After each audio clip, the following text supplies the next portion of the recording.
Bonjour à vous tous. On a précédemment parlé d'une séance de largage total où la barre s'en va loin de nous et le kite tombe comme une feuille morte dans l'eau.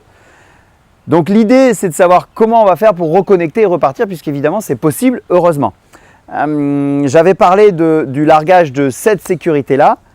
Donc en l'occurrence, la petite parenthèse, c'est que quand on a largué cette sécurité-là, le kite, on le perd, évidemment.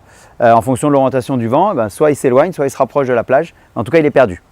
Je parle moi là, sur ce thème, d'un cas de largage classique où nous n'avons pas largué ce leash-là. Donc une fois qu'on a largué la barre classique et qu'on est toujours raccroché à son leash et que notre kite est tombé dans l'eau, on peut bien évidemment, qu'on ait pied ou pas, reprendre sa barre et redécoller. Je vais vous faire voir maintenant comment ça fonctionne.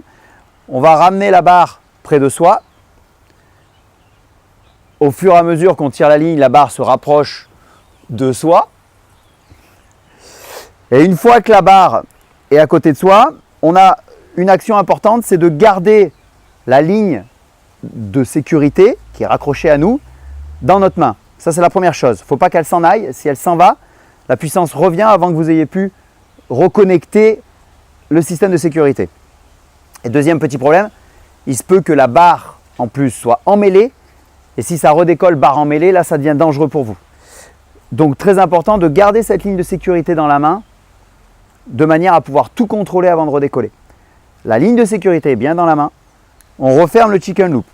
L'idée, c'est qu'on vient placer cet anneau derrière cette petite tige qui va se bloquer derrière la partie plastique. Donc là, c'est bien visible. On va avec le pouce bloquer la tige sous le plastique rouge et noir qui lui revient naturellement avec des élastiques derrière.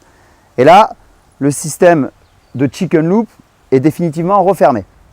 Une fois qu'il est refermé, on va s'accrocher au harnais et on va mettre cette tige dessous. À quoi ça sert cette tige? C'est que quand on est en train de piloter, si on tire un peu trop sur la barre, le chicken loop se décroche tout seul, donc on perd la barre. Donc important de pouvoir mettre cette petite tige de manière à éviter ce déclenchement de chicken loop. Une fois que tout est reconnecté, j'ai toujours la ligne dans la main, ça c'est particulièrement important, je le répète.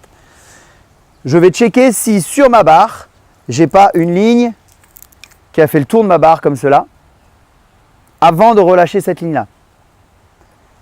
Si je ne fais pas attention à ça, le kite va redécoller et incontrôlable. Donc très important de s'assurer que la barre est totalement clean, que rien n'est emmêlé avant de relâcher cette ligne. Une fois que je relâche cette ligne part, elle va partir avec la puissance du vent.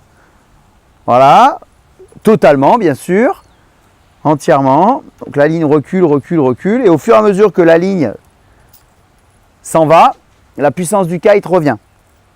Et la puissance du kite sera totale quand la ligne aura totalement retrouvé sa place. Comme cela. Là, le kite est prêt à redécoller. Ça sera certainement le thème d'une future séance. Merci à vous et bon week-end.